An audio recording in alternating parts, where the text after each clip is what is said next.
you can still travel to Canada in 2025. It is still a possibility. I can assure you, Canada still needs people. Hi, beautiful people. Welcome back to another video. There's been a new information released by the Canadian government regarding the allocation for temporary permits that would be issued in the years 2025, 2026, and 2027. So starting 2025, they have a specific allocation for temporary work permits, study visas, study permits that would be issued to students come 2025 to 2027. Now, I just wanted to clarify something, okay? A lot of people have lost hope and they feel like, oh, migrating to Canada is now impossible, like there's no way anymore. The Canada labor force still needs international workers. They still need foreign workers, however temporary or permanent. The education system in Canada still needs international students. So if you're watching me right now, I need you to watch this video very closely because I'm going to be debunking all the myths that has been flying around about the impossibility of migrating to Canada. All you need to do is make sure that you put into consideration a lot of things that I'm going to be sharing with you in this video, okay? It's no doubt that there will be a significant decline in the number of people who would be allowed access to Canada in the coming years. However, it is not completely impossible. You can still travel with your spouse, okay? You can still travel with your children, and you can still get a visa to school in Canada as well as work.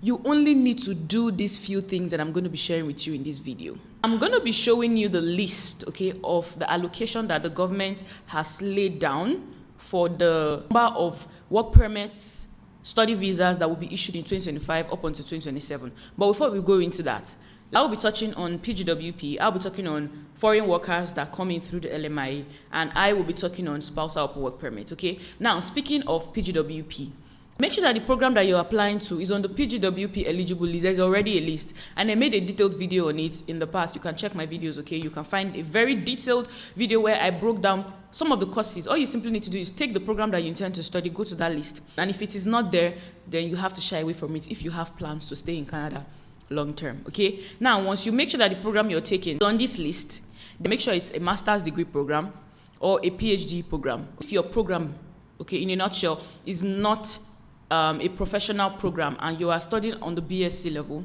your spouse will not be eligible and you will not even be eligible for a postgraduate work permit. So make sure that the program you're picking is a master's degree program if it is not a professional degree, okay? Make sure that it is a master's degree program, PhD, very important. Now, for work, for those coming in through LMIA, make sure that the industry in which you got a job offer is on the in-demand list, trade occupations that are in the in-demand list, okay? There's a list for that, and I'm going to be leaving links in the description so you guys can easily go and check it out. Now, once you have been able to ascertain that this niche, this occupation that you're choosing is in demand in Canada, based on the recent release, there's been 5 major sectors that was released. So based on the recent release, if that occupation is on that list, then you want to go further and make sure that the pay for that job is not a low-wage job. Make sure that the salary is not low wage. This one depends on the specific province. Now, the Canadian government has adjusted its policy around LMIA applications, meaning that it will not be processing LMIA applications for low-wage jobs. So if your job is under the low-wage category, LMIA will not be processed. Also, make sure that the province that you are applying to has less than 6% unemployment rate, because they would also not be processing LMIA work permits in provinces that have more than 6% unemployment rate. So these are things that you need to carefully look out for. Make sure that the province that you're applying to has an unemployment rate that is below 6%. Make sure that this job that you're getting is not a minimum wage job, and they have increased the threshold by 20%. So I think the pay per hour has to be at least $34 per hour depending on the province. So all you simply need to do is go and check the specific province, check the minimum wage in that province before you start pursuing your visa application. It is very critical. If you intend to bring your spouse to Canada, it is very, very important that you pursue a program that can allow them get a postgraduate work permit. Now, regarding the spouses of workers, for you to be able to bring your spouse as well as a worker, whether LMIA or not, make sure that the occupation in which you're working, make sure that it is an in-demand occupation. Very important. Make sure it's on the list of those 5 key occupations that have been listed by the Canadian government recently. Now, regarding students, Only spouses of master's, PhD, BSc in nursing, medicine, which I mentioned before, that is professional programs, will be eligible for an open work permit, that is the spousal open work permit, okay? PGWP would only be given to people whose programs are in the in-demand programs list. And for LMIA, minimum wage threshold for LMIA is now 20% more. You must be earning at least $34 per hour in that job to be able to even get a work permit or even an LMIA. Make sure that the province in which you are applying for has less than 6% unemployment rate before you can actually apply, or else your application would be denied or might be denied. Now, moving forward, Canada has announced that it's going to be allocating around 40% of PR spots to individuals currently living in the country, such as international students and temporary foreign workers. And this basically means that they're going to be prioritizing people who are already in Canada. So, obviously, based on the cuts and the allocation that has been announced recently, they would be prioritizing people already in Canada. So, if you are in Canada and you don't have your PR yet, this is good news for you, because they're going to be prioritizing you who are already in Canada, both temporary workers, both students, which is the PGWP holders, or people who are still currently students. These are the people that will be prioritized come 2025 to 2027. The government also plans to prioritize pathways like Canada Express Entry Class and the Provincial Nominee Program, which would obviously cater to this group of people that are within Canada. And you can also try to apply for provincial nomination in your province, because provincial nomination gives you a whopping 600 points. 600 points on top of whatever you have, you're going to get called in the next express entry draws. So guys, I'm going to be going back to the first information I mentioned when I started this video about the supplementing information for 2025 and 2027 that the Canadian government released recently. This is a list that shows the allocation of temporary permits that will be issued in 2025 up until 2027. Now, Immigration, Refugees and Citizenship Canada, that's IRCC, is pleased to release details on the 2025-2027 immigration level plans. In keeping these reductions, targets for new temporary resident arrivals are set at 673,650 in 2025, 516,600 in 2026, and 543,600 in 2027. These figures represent work and study permits issued to new arrivals in Canada. So guys, are you listening to this?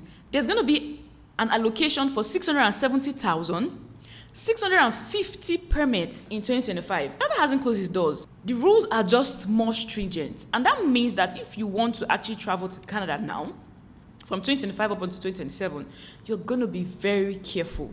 You're going to sit and plan properly for you to gain entry. Now guys, let's scroll to see the list. Overall arrivals for 2025, 2026 and 2027. For the workers category, we're looking at 367,750 in 2025. In that same year, for the International Mobility Program, we're looking at 285,750 people. For temporary foreign worker program, we're looking at 82,000 people.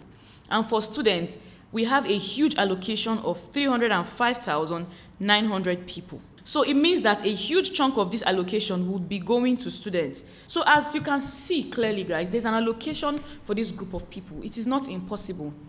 All you simply need to do is sit down, make a proper and a thorough plan.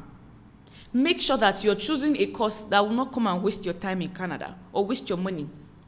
Make sure that this job that you're applying for is not a low-wage job. Make sure it is not a minimum wage job. Make sure that the province in which you're applying has lower than 6% unemployment rate. Very, very key. Make sure that your program, if you're coming as a student, is on the PGWP eligible list. I have made a detailed video on that. You should go and check it out. And I've also made a video on talking about spousal open work permits. You should also check it out because it was very, very detailed. So guys, I just want to encourage somebody out there. It's not impossible to travel to Canada. Your dreams to travel to Canada can still become a reality. You just need to put in the work. Now, if you require help and assistance applying to schools in Canada, I recommend that you contact OceanEd Study Abroad. OceanEd Study Abroad is a company that can help you process your applications to any country, Canada, in Europe, in America, in Asia, even in New Zealand and in Australia. So if you intend to travel through the school route, they can help you. So contact them using the links in the description or simply send them an email at oceanedstudyabroad@gmail.com. they would attend to you promptly.